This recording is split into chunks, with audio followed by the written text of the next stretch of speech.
I like to think that as Jesus goes seemingly in another direction, that what he's doing is not distancing himself from us, but creating more space, inviting people to come closer as he moves so that they move.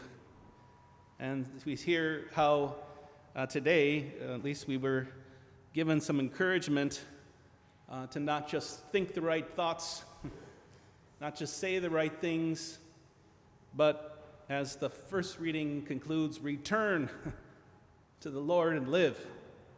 So these are actions and based upon trust and a decision that we're being called to make, and how our lives then grow from that choice in learning more and more from Jesus himself, who, though he did say some things today in the gospel, spoke really more profoundly by his actions and who he wanted to be close to him as a way of teaching the disciples, whose initial reaction was to distance them from him. That it doesn't seem to be really the task of the disciple to distance anyone from Jesus, and he wanted to teach them that, even though for whatever reason the disciples felt it wasn't appropriate. I don't know why, other than maybe they were tired or thought that they wanted more time with Jesus.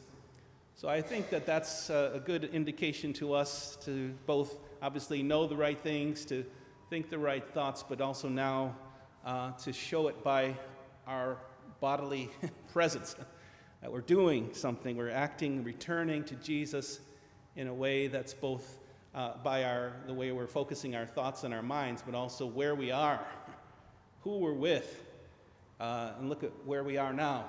So we've responded in some ways in a way that's not just me and Jesus, but because we felt called to be joining with one another here to worship and praise God in a way that would speak to others, even though we might not have told anybody. But I think our witness is so important, that this is showing what's essential in our lives by where we are, where our bodies are.